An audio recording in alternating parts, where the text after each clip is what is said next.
I hear them talking in the streets, but they don't say the real. We really debating the industry and what the sixer feel. Cold shoulders turn to open arms when you on for real. Ain't no strangers to the bricks. Now let's build something for real. It's too real, real, it's too real, real, it's too real.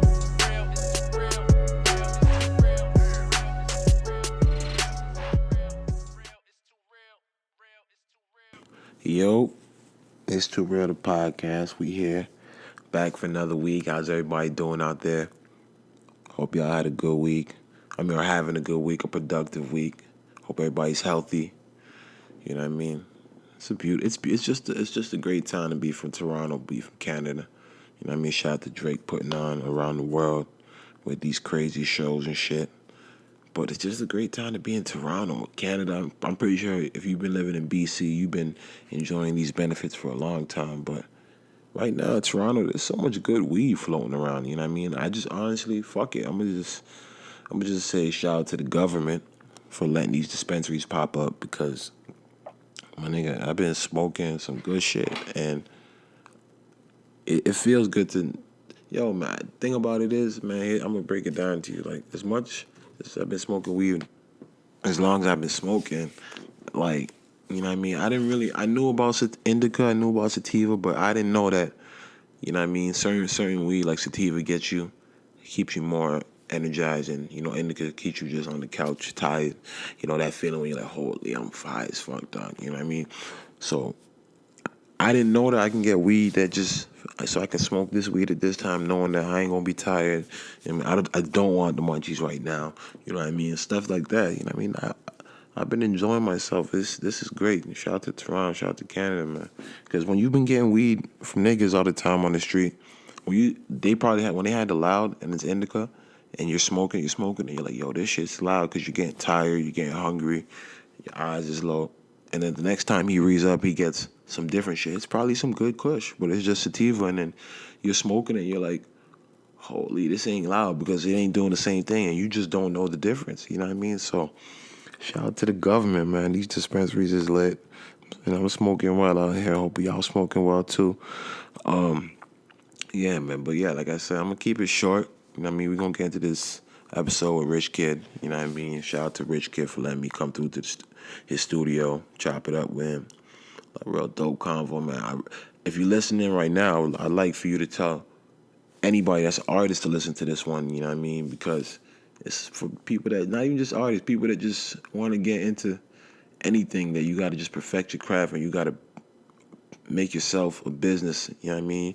You got to present yourself well. You got to, like, you know what I mean? You got to, it's just, there's so much more than actually doing the music, being an actor or whatever it is you're trying to do. You know what I mean? There's so many things like networking and all the ins and outs, you know what I mean, that niggas don't know, or people don't know, I should say, or just don't apply them. So I think everybody should listen to this, tell a friend, you know what I mean? But yeah, man, we just got to keep supporting Canada, keep supporting Toronto, keep pushing, you know what I mean? Drake's pushing the envelope, The Weeknd's pushing the envelope, Tory Lanez pushing the envelope, you know what I mean? All the freaking producers is pushing the envelope, man. The sound is always coming out of Toronto right now. Like, us in Atlanta, we the hottest, you know? So we just got to keep working, you know what I mean? And supporting our own. That's just the thing, man. If you actually hear a song or hear music from a guy out here, like, why not support him? Or a female? Like, it just doesn't make no sense, and we got to stop that shit because we got to push each other forward, you know what I mean? It's a younger generation. You got internet. We got a lot more finances than people did back in the day, you know what I mean? So before you go spend your money on something stupid, you know what I mean? Help somebody out and help yourself out. It's good music, you know what I mean? It's whatever it is. Support our own, man. But yeah, I'm gonna drop this right now. It's Too Real the podcast. If you like what you're hearing, man, subscribe, like, review on iTunes, SoundCloud. And yeah, man, we here. God bless. Oh yeah. My bad, I forgot. The way the episode ends is kind of crazy because we were talking, and I don't know what happened. The audio just went out. You know what I mean? That's just a fact. That, like, we were just talking and the shit ended kind of crazy. And Rich Kid had to go. You know what I mean? So we just couldn't finish that last conversation. But it is what it is, man. Everything else was gravy. But yeah, man, enjoy the episode. Yo. What's good, everybody? It's Too Real, the podcast. We back for another week. We got a special guest in the building. Somebody who's been putting in a lot of work for a long time in this Toronto music shit, this Canadian music shit, I should say. You know what I mean? We got Rich Kid in the building. What up, what up? Technically, you in my building. Yeah, word, for real. We in Rich Kid's studio right now. I mean, but yeah, man. How you doing, E? You good? I'm straight, man. How was your caravan weekend? How was your weekend, man? My weekend was very interesting, man. Just meeting a lot of exes that that I thought I left in the past, rekindling. Wait, when's this going on? This is going on Wednesday. It's going on Wednesday, so you can straighten it out. But just studio life. You know what I mean? I made sure I was getting in the studio with some of my peoples. I had to take care of some of my American peoples that were in town, like.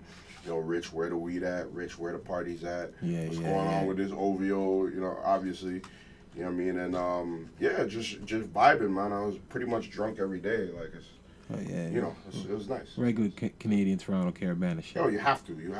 Okay. We don't get this time often in our city, right? Word, for real. Where'd you grow up in the city, man? Where you from? I'm originally from Scarborough. I was born in Scarborough, Scarborough General.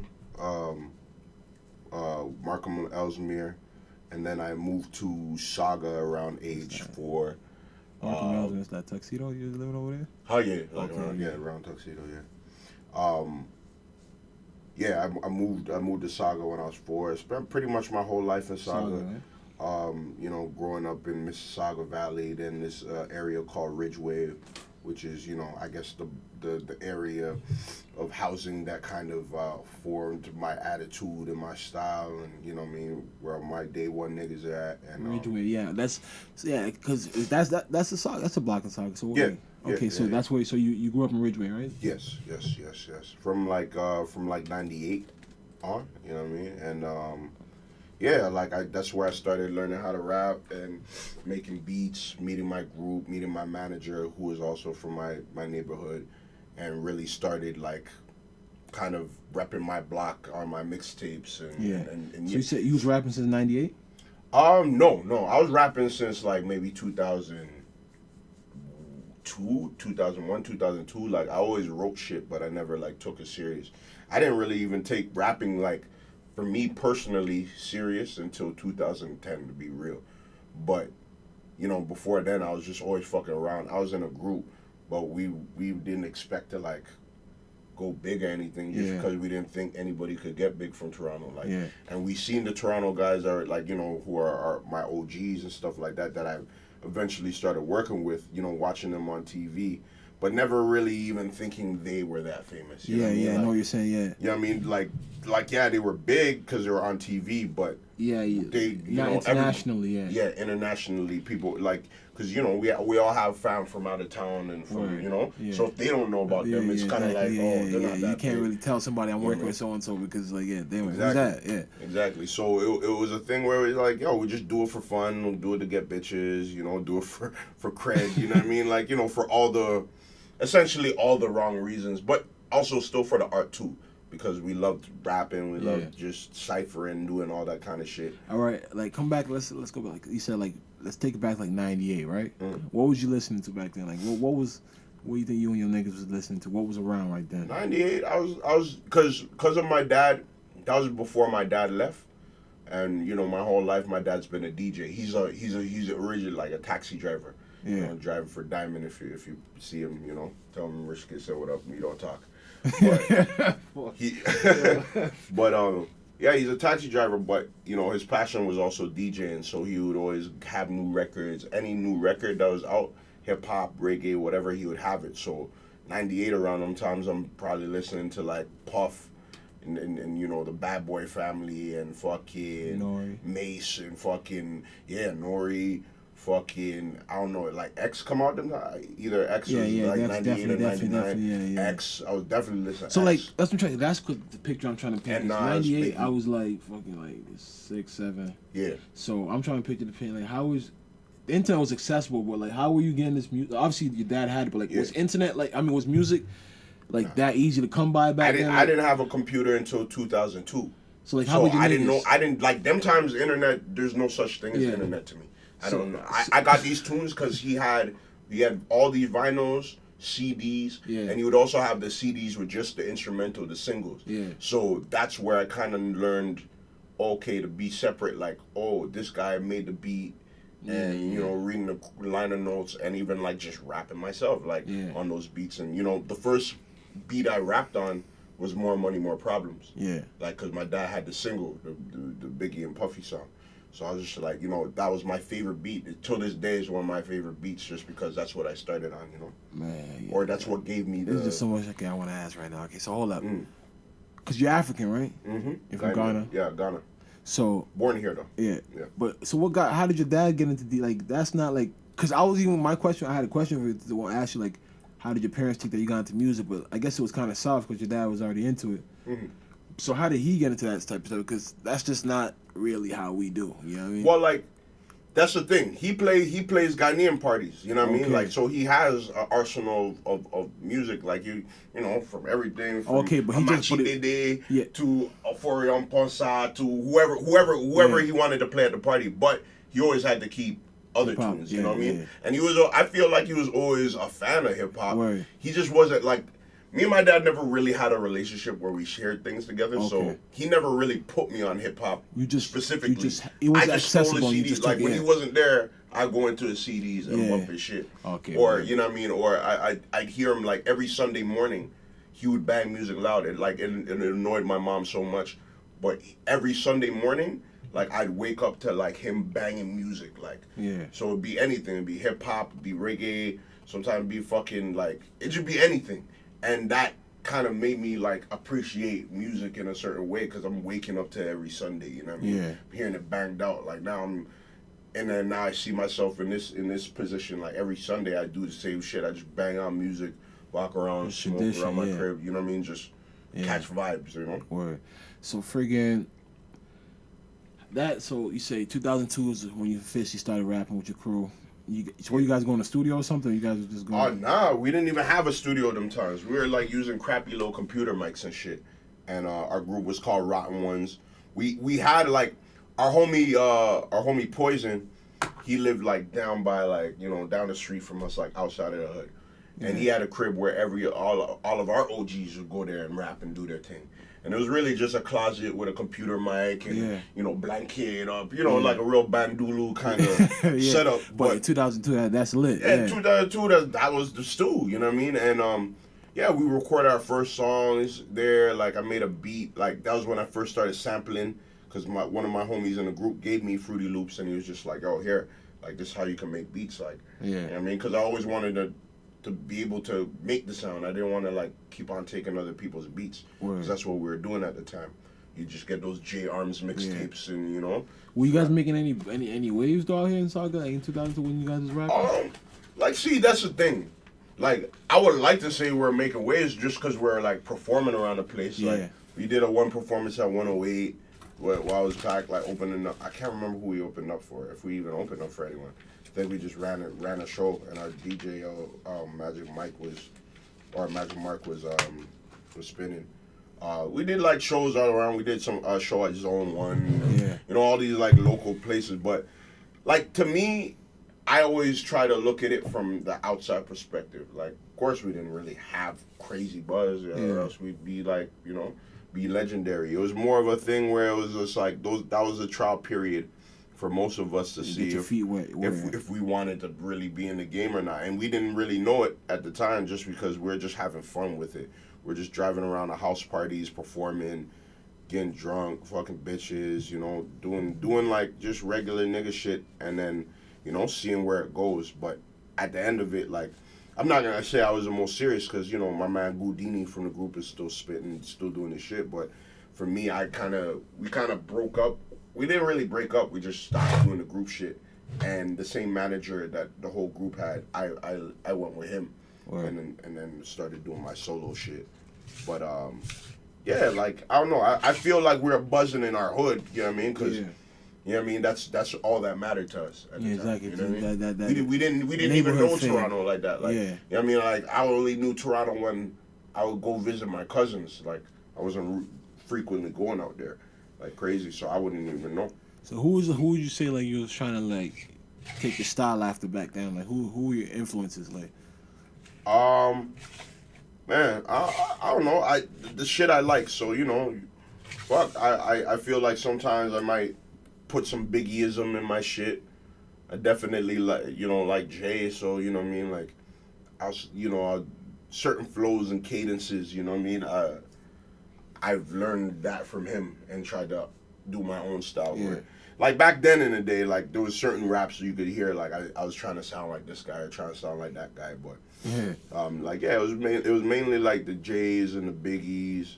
Not really too much of Nas's. Like even though Nas is one of my favorites, I wasn't trying to kick it like conscious like that. Yeah. Yeah, I wasn't like. That's the thing. I wanted to be really all across the board. Really, like I wanted to give everybody everything, but then I soon realized that that's not what it's about. Like, you can give people everything, but you have to give it in your own style. You can't just transform into Kendrick or transform into Drake or transform into. You got to be you. You got to be you and be consistent, and then talk about issues where you can, because people say Drake don't talk about certain issues, but he has that. He'll have the one line in the song where he's like, I don't know. It was on that 30 for 30 or something about people shooting each other and looking out for one another, some kind of shit. Yeah. He like dashes it, so it's like, oh yeah, okay, you're socially conscious for a minute, but like that's what I mean. But he has to keep his image. His lane, yeah. He's not gonna put on a kufi and start start being marching with Black Lives Matter. I know what you're saying. For real. He's gonna march with light skin Lives Matter before that happened. What you friggin' you submitted a movie to the Toronto International Film Festival? Years ago, I did a short film called Trespassing, when I was with Remix Project, City Life program. Everybody on the show has been in the Remix Project. You was over there back then, eh? I was in the first round of Remix Project. When did this shit start? Remix Project started in about when I was at high school, so like 07. Damn. Yeah, because everybody that's come on has been on there. Okay. Because I don't think they celebrated their 10th year anniversary yet. Nah, they haven't. So it's about to be like next year should be the 10th anniversary of Remix Project. You put together a movie. You directed it and everything? Yeah, I directed it. I wrote it. I definitely had help. Like the point of it was a program where basically young writers, screenwriters. They get a group of them. There was 11 of us, and then they take us through a process of mentorship, bring in different like directors, Canadian writers that have done like big stuff in TV and film, and basically help us create a movie. Like but only 3 of us out of the 11 get picked. So I already had my script done before the program even started. Yeah. I brought it to Gavin, and I was like, "Yo, man," because originally, Remix was supposed to have 3 parts, or 4. Yeah, 4 parts. It was supposed to be the music part, the business part, and the creative design part, and then a video part. And Aaron A was supposed to run it, but it wasn't. It didn't happen right off the bat. And I had a script that I already wrote. It was based on the experience that I had, and I just wanted to just talk about it and put it visually on the screen. Mm-hmm. And he was just like, "Yo, we could do this. And then he didn't get back to me for like a month or so. And then he was like, "Yo, we're gonna do a program, like a music program or a movie program." I'm like, "Okay, so that means I can make my shit." Yeah. And he's just like, "Well, you're gonna have to like go through the program and learn the stuff." Yeah. And learn the stuff. I'm just like, fuck, man, I just want to make my movie. Yeah. But, it was good because it essentially taught me, like, how to write a script. It taught me how to fucking, direct an actor, Like, and I was fucking with real actors that are my friends today. Mm-hmm. So when I finally got picked throughout that whole process, they gave me a grant for 5 G's to spend on whatever I want, like camera or whatever. And then they gave me a budget of $40,000 to shoot a film. Shit. So it was like a 13-minute short film. Word. It starred my man Shamari Downer, who's also a part of Remix. what's his name? I can't remember his name, but he does enough commercials now and shit like that. Deshane Williams. Just a whole bunch of different Canadian actors that, you know what I mean, basically we did the audition process, sat down, you know, I was on a real director too. I'll just say that, you know, long story short. People audition for you. Yeah, people auditioned for it, and there were actors, some of the actors I know, like homies I know, and the others were like comedians I seen on TV and shit like that, and it was like real, it was like dope, and then the experience was real, like we're shooting in Regent, we shot a piece of it in Bleecker, we shot some on the in the gay village in a club, because when you're doing movies, you want to tend to keep the areas you're shooting in the same place. So since we're in Bleecker, you know, I told them I want this club, but they're like, you know, we can't transfer all this stuff there, so I do it in the gay club. But it was cool, like they let us use a club and do everything that we just had to take down all the rainbows and shit like that. They just make it look like a real club, right? And then when it was done, man, it was we premiered it at TIFF Lightbox and premiered it again at what's it called at Revival, just as another screening and shit like that. And then we've been doing screenings here and there, but I never really like submitted it for the festival. Like I did, it didn't get in for Tribeca. Okay. I don't think I tried with TIFF though, but yeah, it's just a movie that's there. I look at it now and feel like I could have done it way better. Yeah. But because, you know what I mean, like budget issues, you know, when you spend too long on one scene, you got to cut another scene short. Yeah. And that's what I was learning on set. You can't spend too much time. So if you're going to get that scene, you got to get it right and get it on point. You know what I mean? You got to work with your actors, sit down, get them in, you know what I mean? I had to like, one of my actors was real nervous and she didn't know what I had to sit down. Get them before. That's crazy. You know, get on my Spielbergs. You ever thought of doing another one? I want to. It's really about just sitting down and having a proper script and committing to it. Yeah. And since then, I committed to a second script that would like connect to that story because I wanted to make it like almost like in the vein of that movie. Remember that movie Crash? Where it just have everybody's kind of lives. So every short movie would have their life and it would intersect into one kind of thing. You know what I mean? And it would tell a tale of Toronto. You know what I mean? And eventually I will. Eventually. Right. 2010, you were nominated for Producer of the Year at the Junos. How does one go about even getting to that platform? Like, what do you got to do to, like, you got to submit yourself to them, or they just take note? You got to submit. The only one that probably doesn't have to submit is probably Drake and The Weeknd. Yeah. Because they need to make their category look like it's you know what I mean, like, and not to say that, you know, whether it's Classified or Shad or me or Sunreal or whoever is not doing what they do, like, it's just more, you know, to the outside eye that doesn't know what a Juno is.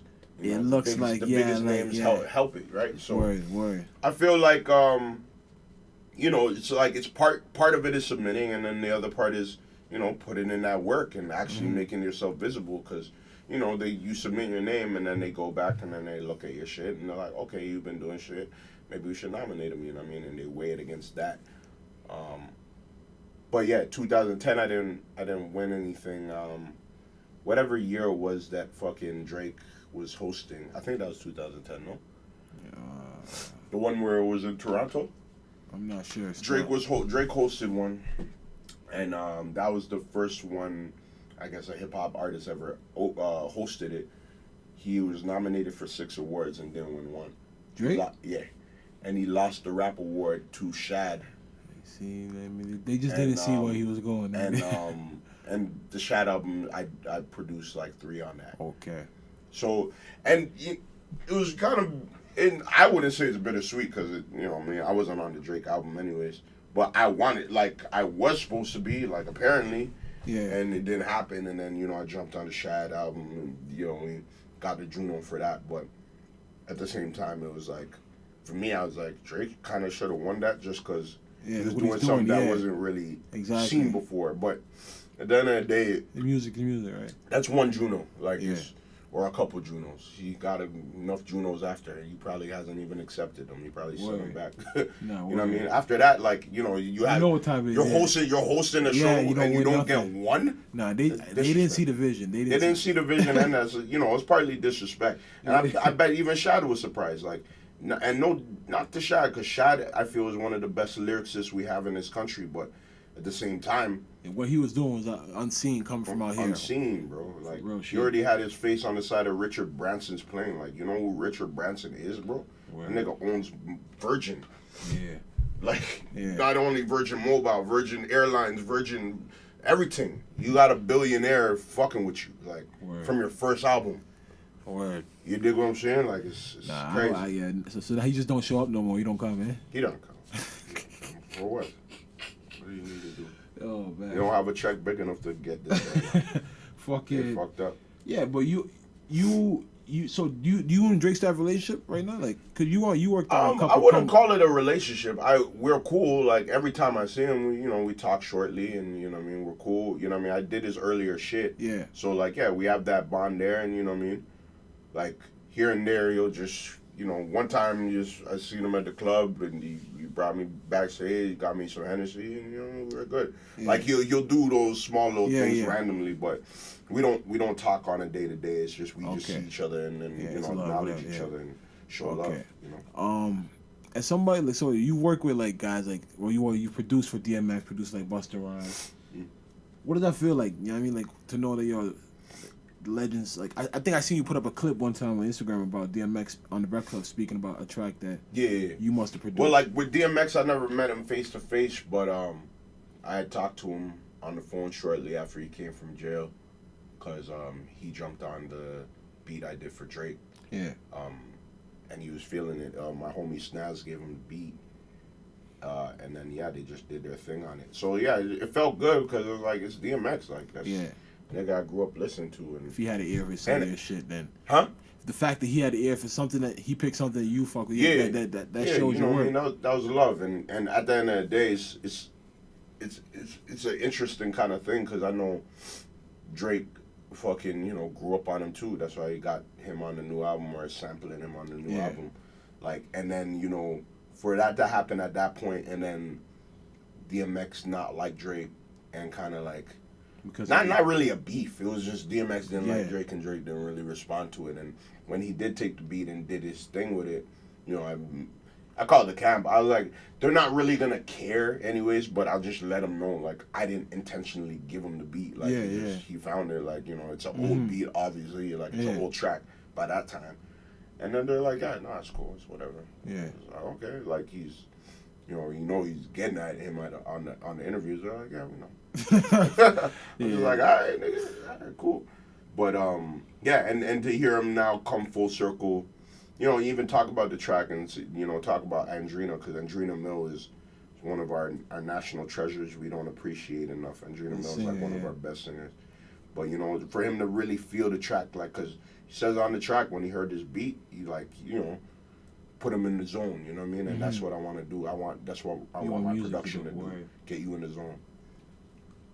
So speaking of your production, so it's like you're just, what would you call your beats? Like, what would you describe them as? Like, cause right now people believe the Toronto sound is that singing downtown wave, right? Like, it's really not, but that's just what's getting light out here, you know? Oh yeah.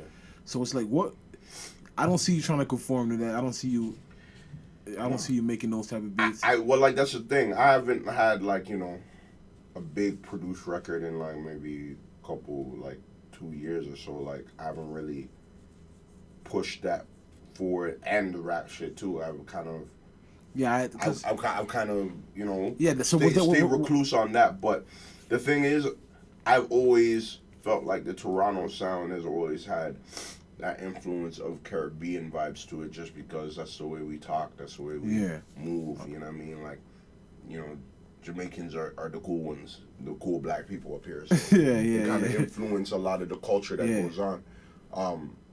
Now we're getting into like a different kind of wave now. Like, we're very definitely, like, on the hip hop side, we're always influenced by New York at first, and now we just kind of went straight to Atlanta.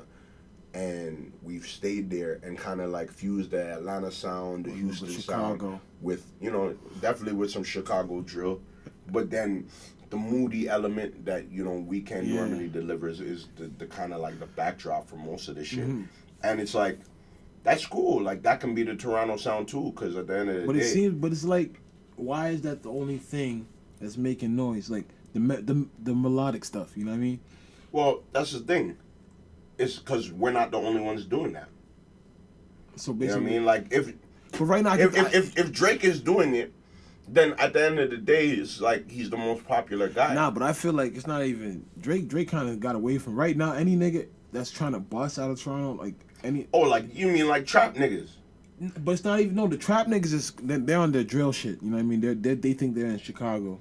Nah, a lot of trap niggas be singing now. Like if you hear like Smoke Dogg or I ain't hear Smoke Dogg singing, but like the beats by Navs, you got the J Soul guy that just signed up. You know what I mean? So it's like everybody trying to be on that. You got the Jimmy, the Prime. You know what I mean? So it's like everybody's trying to be that Weekend, like that sound. And it's just because if you go on online, I be hearing Pressa singing and shit. Yeah, but those. But I like what you're saying on that. Okay, but that one's more of like. They're young niggas. They're real young niggas. I'll feel like, but that's more of the still drill, Lil Durk, Speaker Knocker Lane. You know what I mean? It's like, but these guys are really on that. Like, I'm singing about like codeine being fucked. Like they're really singing like real life shit. Yeah, but like in a dark way. You know what I mean? Yeah. So it's like, why like? Because it's popular to what they hear, and they're a lot of them imitate what they hear. You know what I mean? Like, as do all of us. You know what I mean? Like, you're gonna get attached to the music that you fuck with, you know what I mean? And ultimately try to make something in that vein because you like that. But what niggas have to understand is people aren't going to want to accept, like, fuck, I can't even finish that sentence. I was going to say people don't want to accept the imitation, but they do. Look at designer, right? Exactly. But it's the way it's being done. Because remember, Future can do Future, but Future been doing Future for a long time. Yeah. For more than 6 years now. And I feel like a generation always changes every 4 years, like high school. You dig what I'm saying? Yeah. So now in comes designer. You guys sound the same, but you don't look the same. The energy ain't the same. The energy ain't the same because designer way more energy than fucking Future. It's just like you are like you sound similar, but at the end of the day, you're not the same guy. And the people that like designer know the difference. Yeah. You know what I mean? When it comes to the tracks, no. But that's what. You know, Picasso said, he said, like, stealing... is the highest form of imitation? I think the highest form of imitation, but he also said, like, something about, like, the geniuses steal or something like that. I have to look up the quote. But that's the thing. Your job is not to invent anything or reinvent the wheel. Your job is to innovate it, make the wheel faster, make the wheel better, make the wheel... But that's what I'm saying. But there's guys, okay, like the Pressers, there's guys like that, like they're making their music, and it's on some Toronto shit that like, obviously the sound may be the same, but they're using our slang, they're using our shit. They're making like, yo, this music, nobody's probably heard it. Like there's niggas out here making good music, but it's like it ain't catching on home. Like, right here at home, it's not catching on. Like. Why don't our people want to fuck with our music? Like, why are we so stuck with, like, catching on? That's the thing. I see so many hits on Toronto niggas videos. Yeah. Like, you know what I mean? So we are supporting our own. I bet a lot of those hits are fucking us more than Americans. Because Americans tend not to... But it's a small margin of us that just keep clicking it back. I'm telling you, you can randomly just ask a certain person, be like, yo, you know this person? And then you're like, nah. But depending on their age. Because it's, remember, it's fan bases, man. It's not ever gonna be everybody supporting one person. We could say that with Drake, but you have to understand that nigga has a machine behind him. He's a pop star. Yeah. You know what I mean? Rap stars, wherever you are, there's rap stars in every fucking big city that's not getting their shine. Their hood is bigging them up. They have little niggas in their city bigging them up, but they can't seem to break worldwide. And you know, but nobody can seem to break nationwide out here. From Toronto. Yeah, besides okay, but like who? Like you don't like the niggas have in the past. You know what I mean? But I'm saying, but right now we're in this in a time where internet, like yo, we have more tools than ever. Like, if niggas could break through in the past every 6-7 years, why can't niggas be breaking it every year now? Like it's literally like go the OVO route, which is singing, or stay unknown? Well, I'll agree with that. You need to sometimes have a melody and a catchy kind of thing. Like, Yeah. I feel like it's always been like that, but now it's a lot more about the melody. When it comes to rap, like rap and R&B, the line is blurred right now. But with the whole why can't niggas go nationwide, look at it this way, bro. You just said it. Why can't niggas go nationwide? Nah, man. How many niggas are around the nation? To be real, look at it. But Like look at man's like Classified. Classified is nationwide. What skin color is he? I don't even know what that is, to be honest. Exactly, and that's a problem. That guy, he's Classified is a white rapper from Halifax. He's been rapping for a long time, rapping since fucking probably early 2000s. He had that song fucking Inner Ninja. He had a song called fucking that Old Canada rap song that you remember. You ever remember those Canadian beer commercials? And then they had the Canadian like hip hop song or whatever, the Old Canada. Honestly, man, I don't remember. Bro, you need to do your research, bro. Like, I probably wasn't even around for all that. no. What, you were in the States or something? Yeah. Okay. Well, either way, he's a Canadian hip hop artist that can tour, do back-to-back shows. Oh, yeah. He's done, like, his latest drawing he did with Snoop. He collaborates. He pays for the feature. He did shit with Primo. Yeah. Did shit with a whole bunch of niggas. But, like, the thing is, his rap content is really just about him coming from a small town. Him, him liking the rap and, you know what I mean? The simple kind of shit. Cult following. But it's not even a cult following. He's like, you could call it cult because he doesn't have that following in the States. Yeah. He has some fans in the States, but he can't break through to the States. Yeah. But Canada-wide, like, I went to one of his shows at Opera House, and he did it back-to-back 2 nights in a row. There's like, he had all different kinds of fans, black fans, white, Chinese. Like, it was really, I thought it was all going to be all white people there. But, you know what I mean? And he's so had platinum albums. So you're saying it has to be that level. It has to be. So in Canada, you're trying to say it can't be niggas. It can't be that urban music, you're saying. That's what you think. No, he makes urbanish music. But the problem is, he's not black. Or not, that's not a problem. He's just not black, so at the end of the day, he relates to more of the fucking people that are listening to his music. But it's something to say, but you don't think the black people here, like, I know niggas, I can probably think of like 50 to 100 niggas that would, when Chief Keef was his hottest or whatever, like, they'd support him, you know what I mean? Chief Keef is from America. But that's what I'm trying to say. We like you mentioned Pressure, the first person. Pressure got hits. He's touching 1 million views. He's doing his thing. Mm-hmm. But it's like, why ain't he getting support out here? Like, why isn't he getting from everybody? That's what I'm trying, like, as in like the push, like push from who? From the people. But who's the people? You said he has 1 million hits. Yeah. So you tell me. So what does that equate? So what does that mean? You told me people just go. A lot of people go back and forth. Yeah, exactly. So it's like. So maybe he's only getting support from that few people. But that's what I'm saying. You need more. What I'm saying. I'm trying to say equivalent to the music he's making. Like, if I want to go song for song, I could put on a song of his, and then put on a song of somebody else, and then put on a song of an artist in America that's doing their thing. And people, if it's in a club, let me say, like, nobody's gonna say, yo, turn that shit off. They're gonna be bumping to it. But when it ever came to an artist being popular, when has it really just been about the music?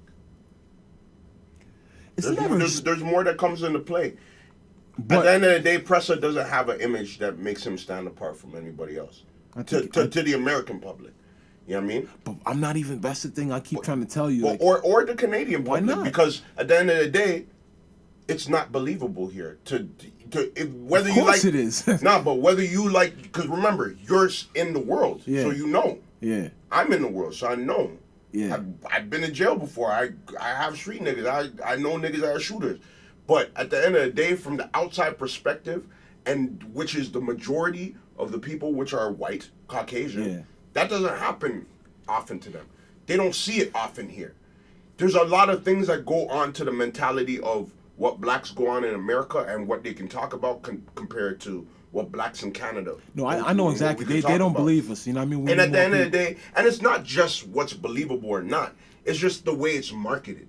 And niggas aren't marketed that same way up here. So it's not appealing as much. Drake is like I've always said, Drake is an American artist. You know what I mean? He got marketed over there. He tried up here. Nobody really wanted to give him a shot here because it's like a rapper, actor, singer. He's already like something that you feel you can't sell anyways. But somebody in America found a way. Okay, we're gonna do this. You're gonna do this.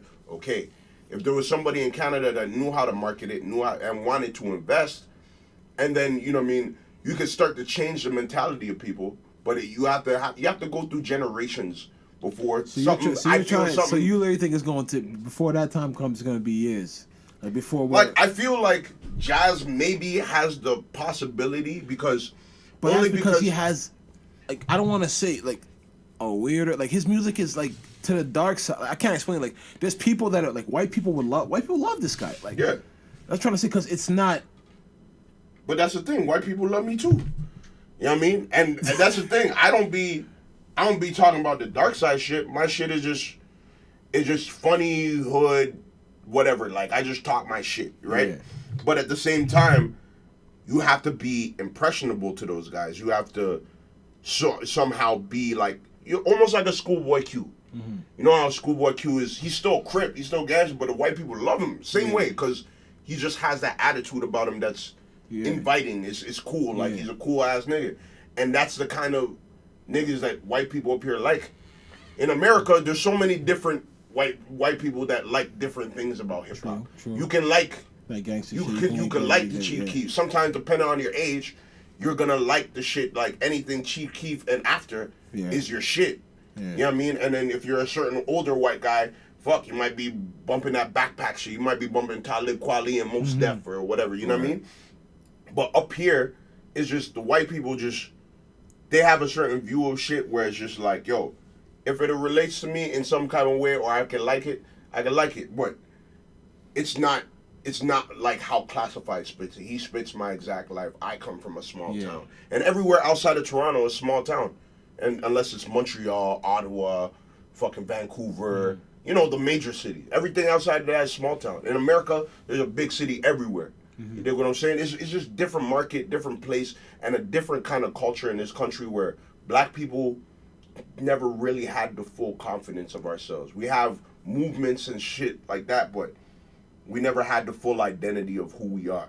And now we're starting to recognize that. But that's what I'm trying to say. So how long do you think it's going to take, and what could we do to expedite that process? Like things like you can't rush anything, bro. It naturally happens, bro. Man. But when hip hop started, nobody was saying like, "Yo, how can we rush hip hop? How can we get this culture started?" It's culture. But this shit's been started. So like you could think of like the Maestro Fresh West, all those guys. Like yo, they're like legends to us, but they're really like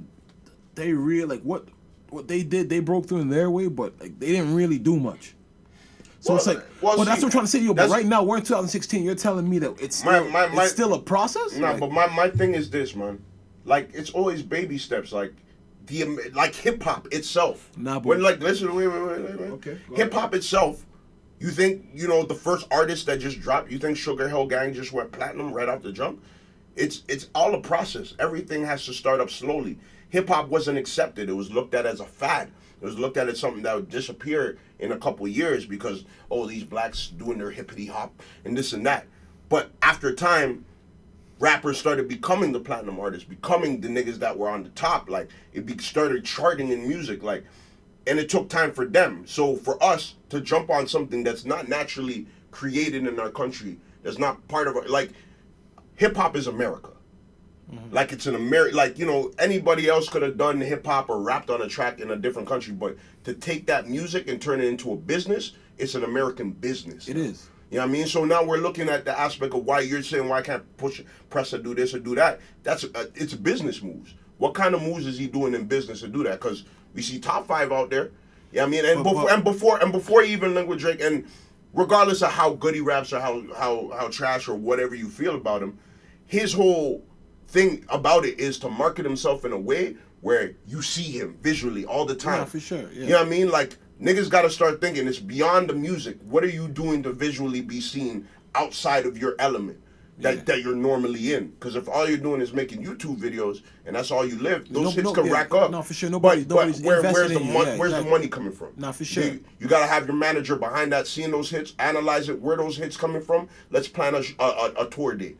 Let's see if those fans really come out. Let's push and promote to those fans. So if all of them are coming from Ottawa, or some coming from Ottawa, some coming from Montreal, some coming from Toronto, let's do a 3-day tour, maybe like out of London, see if we could get some fans out there.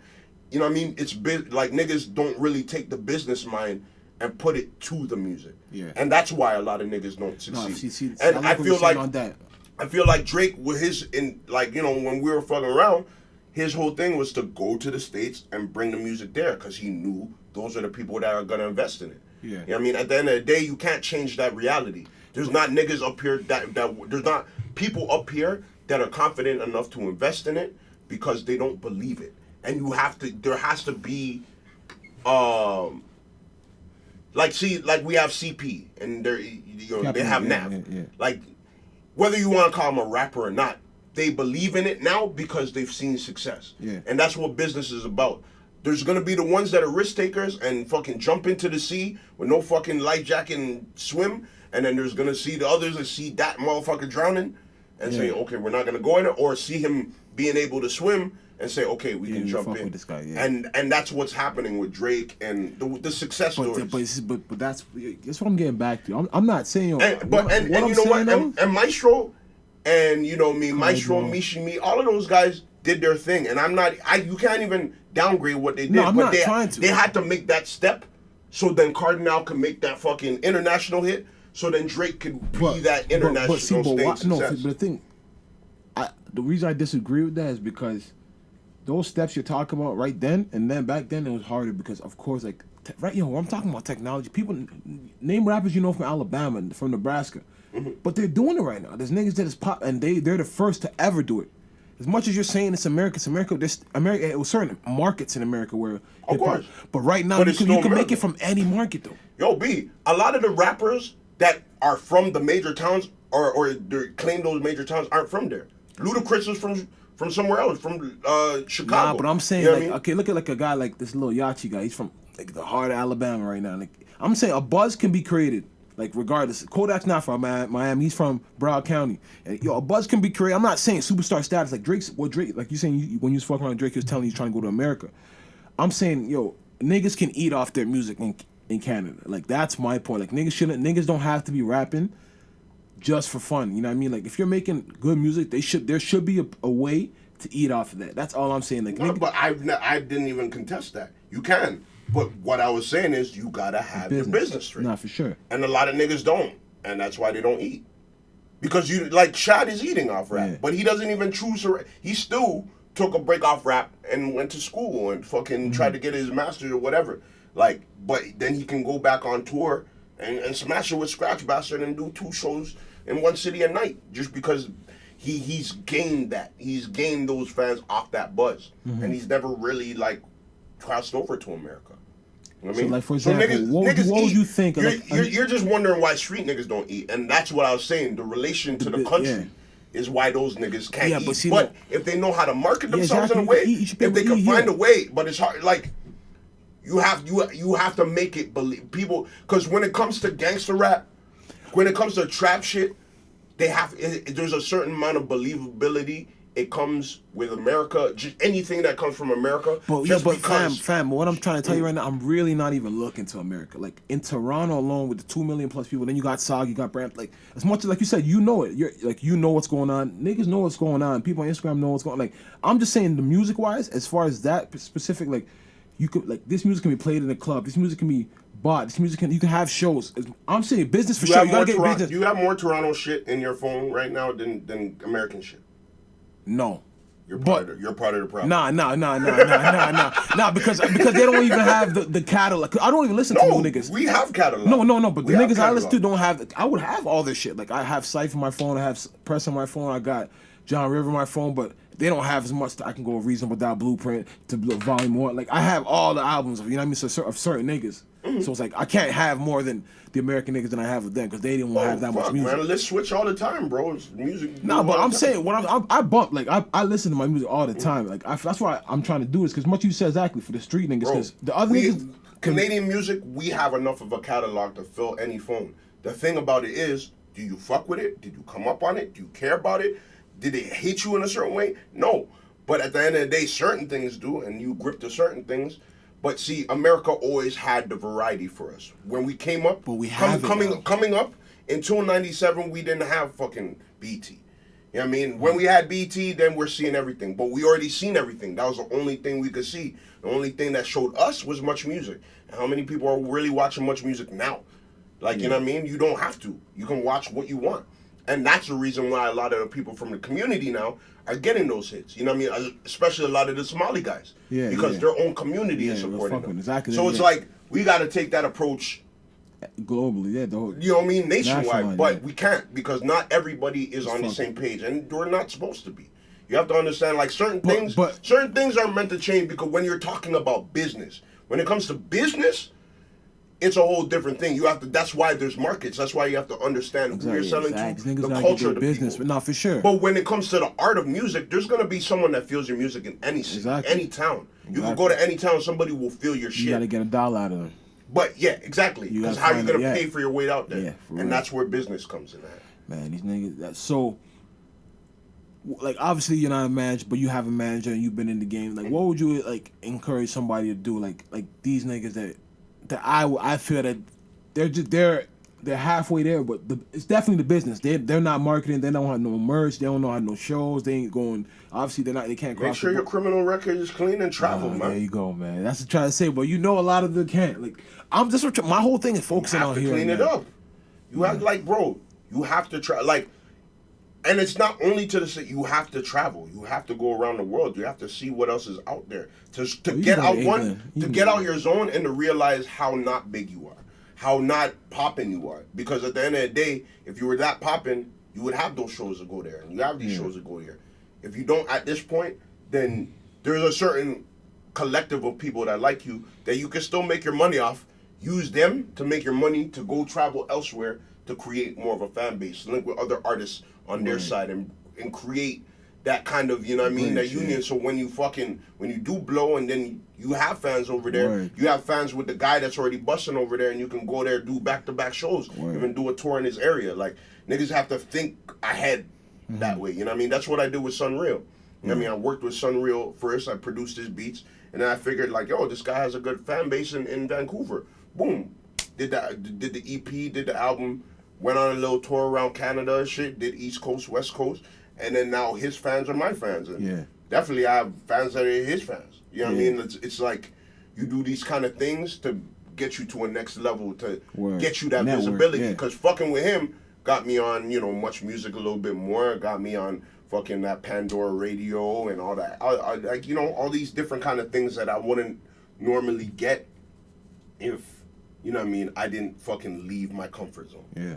You know what I mean? Niggas gotta leave their comfort zone. You gotta leave the hood. You gotta fucking travel and see other things.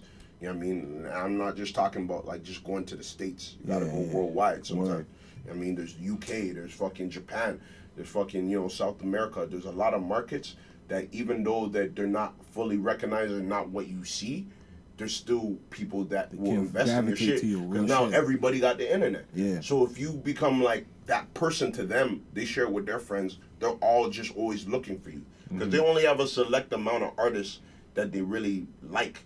And it's usually the popular ones that they see on TV. But because they have internet and they get put on to somebody that's new, that's dope, that has a buzz, and, you know, fits them in a certain way, you know, you could sell off. Yeah. You know what I mean? No, there's enough niggas like that from here that busting, like Trey Mission. Yeah. Trey Mission got grime sound. You got the grime sound, but he got a fan base in fucking UK. It's probably more in UK than it is here. For real. You know what I mean? And it's because he focused on that market. He didn't sway and just said, "Fucking now I'm gonna do like some reggae shit," or "Fucking now I'm gonna." Like, he sticks to his vibe, his niche, and now it's like when they endorse him and make him popular, everybody else that's around that wasn't really sure.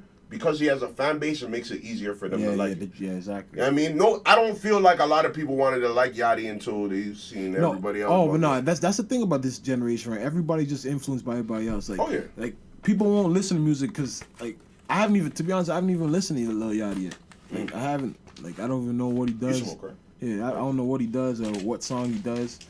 But it's just that we're in a generation, it's like, yo, everybody's talking about it. Yo, I don't want to feel left out. You know what I mean? Fear of missing out. Exactly, but it's fucked up, bro. Because, yo, like, I'm looking at guys out here, man. Like, I see what they're doing and I feel I'm like, yo, these niggas could be on right now, and like we just don't have it. Like John River, Darren Falana, like that boy's nice. Yeah, he's nice. Yeah, he's you know what I mean? He's been dope. And those are the type of guys that can eat because their music crosses over to everybody, and it's real life relatable music. And it's real life. It's that relatable. It's for me, I relate it to like Cole. Yeah, Cole for sure.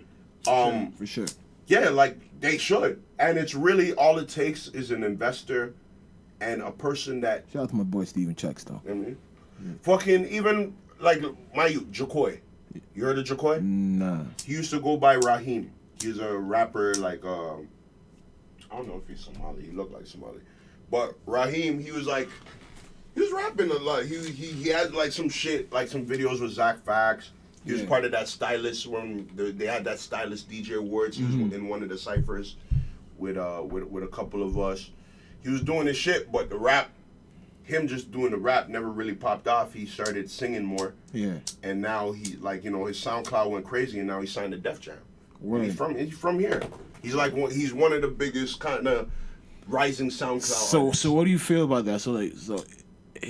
The rap wasn't working, so he just went to singing. Was that like? I don't think he just went to it. Like he was probably singing hooks on his track. Yeah. But he's definitely from the generation that's AD. Like I call it AD after Drake.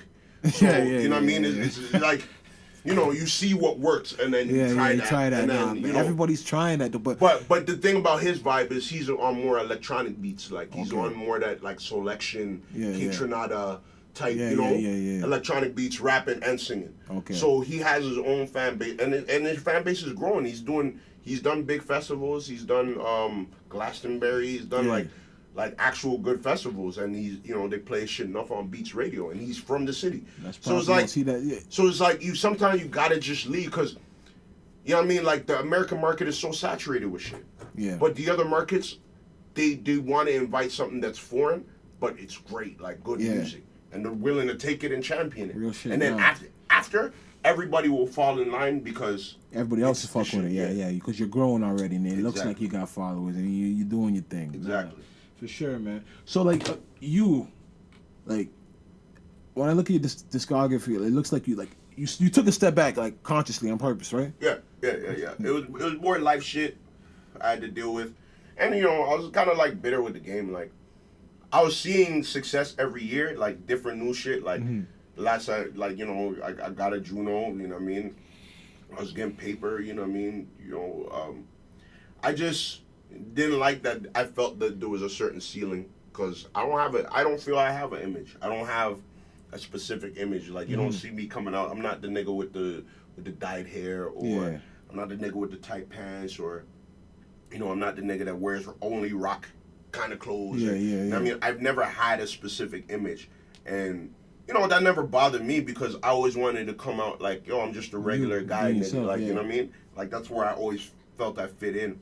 And then over the years when you're just trying to figure out how it works, music always changes. And then for me, I always wanted to maintain my style, update it in terms of like how the beats sound and even how the flow is. But still remain myself, you know what I mean? And not try to lose myself. And the stuff that I was starting to make in like 2015, like that I never released, it was starting to get too much into a sound where I was like, nah, this ain't me. Your influence. Yeah, like I was hearing too much. Too much of what you were hearing was coming out of you. Yeah. And then I there was certain things going on in my life, certain niggas dropping out, family members dropping out. It was kind of like rough. 2015 was rough, and then. Yeah, I don't know. I wasn't in the zone. I've recently just really got back in the zone. But I was still doing work. Like I was still doing music for commercials, TV, doing my youth program, doing shows, whatever. But I don't know. I didn't like the place where music was at. Like I liked certain sounds, and then other sounds it was just like I wasn't impressed, and I felt like, fuck. I'm a melodic nigga. Like, if you hear all my shit, like, I be singing on my shit, too. Like, I've been singing from time. But the way you have to do it, and the way people are responding to music right now, and how they're letting certain shit slide, I just didn't like it. Yeah, and I was yeah. just like, It's I not don't, traditional, yeah. I don't want to be a part of it. Like, I feel like if I do what I do, You're conforming. I'm gonna look like, oh, this nigga's just trying to do bars, join the and wave. rap, Yeah. and like, yeah, like, there's people that appreciate it, and if you bar out heavy, like, there's gonna be people that just change their mind, but at the same time, I was like, I need to reevaluate how I'm gonna do this. Also, like, you know what I mean, Young Guru, who's Jay-Z's engineer, was supposed to mix it, and then we had a falling out just because certain you know, for me it was unprofessional shit on his part. You know what I mean? Like, we took care of a nigga, and you know, it's just some unprofessional shit. So that kind of pushes back to, and you know what I mean? So many things, but I don't like to give excuses. I always look at it like I can only soldier through it, but it's got to be me that's focused, and I wasn't really that focused. So you just let it chill. But right now you coming back though. Yeah. I've been working on some shit, you know what I mean? I'm always in the lab, you know what I mean? With like, you know, different artists. I've been working with Lupe on some shit, working with Casey Veggies. We just sent this one to Ty Dolla $ign, hope it makes it. Fucking, you know, Chaos. Been working on some shit. Natural Born Strangers, like, that's your crew, right? Yeah. Naturally Born Strangers is just a collective we put together to do the album was actually called Naturally Born Strangers. We weren't really a group. When we dropped it, we wanted it to be anonymous. So it'd be like Legends League shit, you know what I mean? Like the clothing line shit. Yeah, they got some fly shit. Yeah. His like, he had a line for that season called Naturally Born Strangers. Oh, okay. And it was gonna be based off that. And then, you know, people just called us the group. Cause, Okay. You know, Cause the one video I did see was dope. I don't know what, like, did you do the directing on that? Like, what was that about? Which Like, video you see? The one in Jamaica? Nah, the man, it one was with like- Jelly Two Fly? it was just some visual, like, it was like, Or the animation? yeah. What was that So about? that one was directed by RT. He came up with the idea. We kind of sat down and ironed it out and shit. Like, that's it some was ba- futuristic shit. Like, I never seen that like that. Yeah, in a way it's kind of futuristic, but it's actually like a homage to you know, those Sistine Chapel kind of paintings that you would go see when you're in the Vatican, or you know what I mean, like the Baroque paintings of the Renaissance era. Like, that was what it was based off of, but now just replace it with like us and bitches and booze and, you know, parties and just some wild shit. Niggas fucking fighting tigers or lions or whatever, you know? Yeah, exactly. We just wanted to make it wild as fuck, and you know, and then obviously give Rob Ford his little cameo. You know what I mean? We're gonna drop that actually at a certain week, and then Rob Ford died, so we kind of push it back. But yeah, RT came up with the idea, and we had an animator from LA. He did the drawings for it, and you know, like, just like, you know, the Groove situation, like, you give people money and then they just loaf, like, they just take long. Word. So that's why it took so long for it to come out. Like, honestly, like, the rollout for MBS, it could have been way better, because we had a video every like 6 months, and it was just like, fuck, man, it could have gone quicker, but all of us are tied to our own projects. Like, Tona has his own project, Adam Bomb has his own shit he was working on with 40. I have my shit, Legends League doing the clothing. So, you know what I Legends mean? League, that's your boy? Like, Huh? that's your boy, Legends League? Yeah. You got some fly shit. Actually, like, I came across your shit. Yeah, that's he had some fly clothing over there. You ever still. gone to the store? Nah, I just literally saw it on Instagram one day. I was like, yo, that shit's some Go to fly the store. The store is at 9 Camden. It's on Spadina and Richmond area right there. Yeah, So we'll yeah, check go it check out. it out, man. They got some fly Check shit. it out, yeah. Oh fuck, man. So you're gonna have some music for us? Like, what's gonna happen next this year before the year drops? The year ends. For the summer, I'm gonna drop like 2 joints. I got a video done for one of them. Coincidentally, it got a little bit of a Caribbean vibe to it. Yeah. But I actually held that down for a minute. So from before All these controllers and stuff. everybody, the fake controllers. Yeah. You know? But yeah, I got that popping. MBS record before the end of the year, fall time. And yeah, just more collaboration shit with me and Sunreal, but single wise until next year we might drop something. And yeah, solo shit soon. I don't know when the solo shit will be done. I just been stacking tracks. I'm like at 20 that You I enjoy like. producing more or rapping? At this point right now, I don't know. I don't know. It used to be one or the other at any given time. You're really not feeling music right now. Like, what do you mean? Like, you're just not like where the game's at right now, basically. Saturated. Yeah, to be honest, yeah. Because people basically. I have fun making music. Don't get it twisted. I Yeah. like, I still make beats every other day. Like I created a project where it's like you could tell, like, me, I just don't really give a fuck what other niggas are saying or doing. Yeah. Really.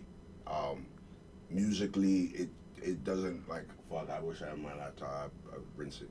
But it's more of a vibe where it utilizes, the sounds you hear today, but got a fuse of different sounds in there. And my attitude on the whole thing is like, yo, fuck niggas.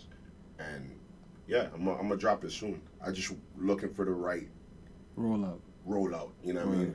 I want to get all my videos stacked. I have to shoot a couple more, and I don't want to like take 6 months with a joint, because I'm still doing it independently. Like, I'm signed with a label called Black Box, and they're the ones who funded my America or Canadian? Canadian. Okay. They're the ones that funded my project with Sunreal and shit like that. The MBS project we did on our own. Project IMO, which had Psych and other joints on there. We put our own money into that. So with this one, we'll see. If they like the project, then they'll put money into it. If not, then we put our own money into it and do it ourselves. But that's the thing. I've always been about that independent grind. Yeah, I was just about to ask that. So like what when you did shit with Black Box and you did your shit independently, which one did you feel like was it the same amount of money? Was it the same amount of like law? Like, because obviously you know where to hit. You know where you're. MBS didn't really make us that much money, like, because it was a free project. Mm-hmm. Like, even though we it got the Juno Award and we did a big show for it, but we never really followed up with too many big shows because we wanted to keep it like real, just recluse. You know what I mean? But I think we didn't understand how bigger it could have gotten, and how it could still get if we learn how to execute it this time around properly. I feel. Yeah. But we never really went past that. We're just like, all right, let's drop it, let's make money off this show, and then people will live off the music. And we didn't really plan to shoot the next video until got the reviews on the record, and they're like, people were actually feeling the vibes of it. And I was just like, yo, we gotta do this next video. They're like, okay, let's apply for a grant. I had to wait for the grant, exactly. did the video, and then boom, I had to wait for the next grant. You know what I mean? Like, I hate waiting for grants, but at the same time, it's like that kind of process, and me, doing a record that I feel like all the records I do, I feel like, it's me. Yeah. But I felt like that was the most me at the moment. Yeah. I love the sound of that. And for me to win a word off that is like makes me feel like, okay, like I'm in the right direction. But then again, the project with me and Sunreal, I could say like it made me some good money just because we were touring. It gave me the fans that want to listen to that MBS shit now and take a chance on that or whatever. You know what I mean? So I feel like, definitely going the label route, if you know what you have to do with it, it can make you more money than if you do it independent. But if you definitely know what you're doing, you know what I mean? Maybe you see a hell of amount of money off that too. You just have more of the creative control, and I like that. Okay. You know? Before we close out, man, God, who you think is top 5 in the city, man? Top 5 in the city? Yeah.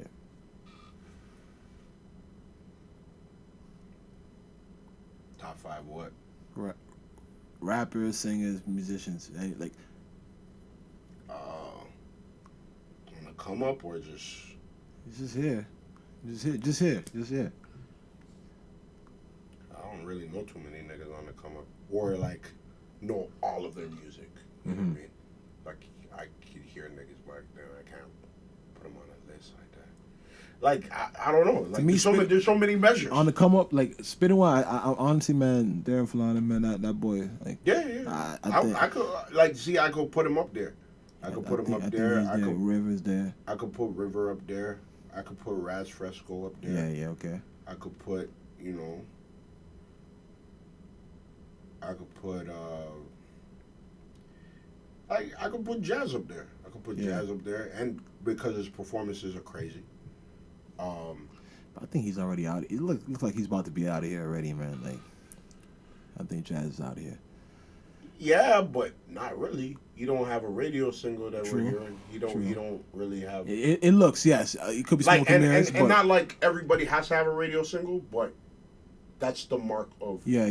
All right. like, okay, people know me. Yeah, I'm in rotation now. you're Yeah. in rotation. You dig what I'm Yeah. saying? So like until when niggas have a really have a radio record, like Tory's out of here. Yeah, I was about to even ask you, so what do you think of him? What I Tory think of Lanez, Tory? yeah. Oh, I like Tory. You worked man. with him Like before? Tory's a homie, man. Like Oh, Tory- you worked with him before? No, we never worked with each other, but you know what I mean, like it's just niggas you know in the scene and niggas you're cool with, Yeah, and yeah. you know, we've always talked. He always said he Okay. wanted beats at a certain point. You know what I mean? He came to one of my video shoots and just kicked in. We smoked and talked for a minute. Right.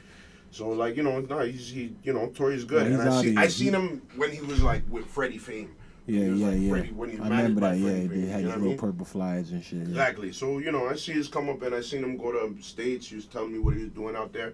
And to see him come up is like, you know, that's what he wanted. He worked for his. Yeah, I told you so. I'm coming. Yeah, like like it's you know, he's a real cocky guy. Yeah. Like, you know what I mean? Like But I think that cock is because of how hard he had to work to get it, man. Like no, I don't say cocky even in a bad. Chip on Like, his shoulder. people always say cocky like it's bad. Like cocky is good. Like you have to have a certain bit of cockiness to it, especially as a man. Like you know, we're about you know instilling like yo, we're that guy. Like you doubted us. This is what we're doing, and I'm proud of him. Like you know, what I mean, it's definitely a great thing. Like all of his music, can I get with?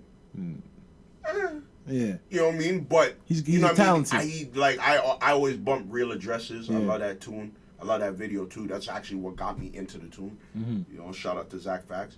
You know, Say It Is Good whenever I got a bitch in the whip. Like he's adding crazy hooks to like a lot of niggas' music I already listen to. So Tory's out of here and he's dope, man. You think he's bugging for throwing rocks at the throne? No, you think that's gonna work? Like you don't think Drake could touch like as obviously Drake's the top guy in the game, but you think like his fan, he's independent. He's just doing his shit. Like I don't think anybody can stop what he's doing. Like he makes good music and people fuck with him. Like do you think he could be in like a situation where like Meek was in, where it's like yo, you just gotta just chill right now? Like I think Tory's music just kind of like people fuck with him. Like you go to look at his shows and shit. Like he got people that they're not worried about what other people saying. You know. So you think he's gonna be good?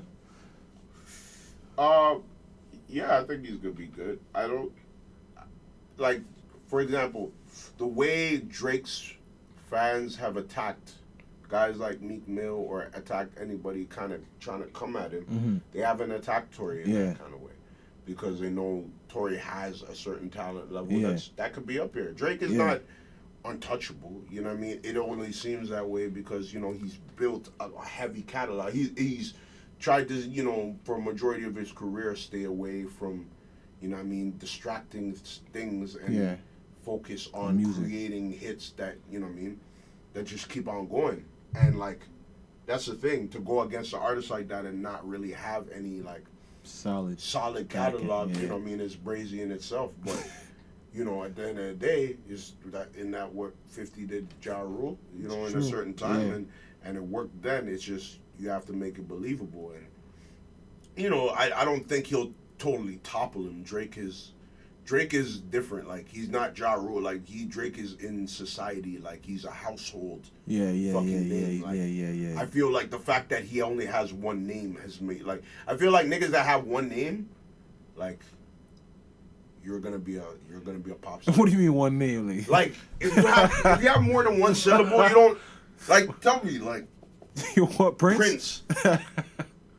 You know what I mean? Like Michael Jackson's still Michael Jackson, but we call him Michael. Like when we say Michael, like we know there's only one Michael. There's so many Michael. We could be talking Michael Bowen, Michael whatever. But when we say like, when I say like if we're talking sports, but if I say and even in sports, LeBron. Like there's bare Michaels, but we know there's only one Michael. Yeah, you know what I'm saying? Like so it's like Cher. Fucking, you know, Britney Spears is called Britney. You know what I mean? What I'm saying. No, but Drake, he's out of here. Like he's a like when you say household name, that's what he mean. Like white people know, my mom knows him. Like, he's on his way to being an icon. He's close to being there, not really because of musical content. Because musical content, like success. not only that, it's more of his influence on culture. Like his influence of how he's directed other people do music now. Because it's like, yeah, success is what allows people to recognize that and change the way of shit. But it's like in the way he's done it. You know what I mean? Because it's not like he hasn't borrowed from other people too. His style is borrowed from other people. But you know, that's what I was talking about not inventing. You gotta re-innovate the wheel. Yeah. So he's just innovated a certain style that he borrowed from, you know, Ja Rule, fucking Joe Budden, fucking Kanye, Wayne. You know what I mean? The guys that he's been around or admired, even Pusha T. You know what I mean? Like those are Jay-Z, all of the guys that he's gone against at certain point in times. We was all listening to, like you know what I mean? So now it's like he utilizes all their styles and does it in his way with his image and his certain style, and has continued to do that. He's, you know what I mean? He's kind of like Everything in people's minds now, everywhere. And it doesn't hurt to be endorsed by the best rapper alive at the time. Oh, yeah. You know what I mean? Like he had the biggest cosign, so, but it's like he could have been in the shadows with Young Money, but then he shined through. No, he emerged. Yeah, like I know. But he was supposed to be the guy. Like, yeah. You know what I mean? The Young Money thing was a tester ground for all of them, but Drake was gonna be the guy because they knew he can write. Yeah. And that's the crazy thing about it now. You know, when his writing comes into question, because I know the reason why he's at where he's at is because of his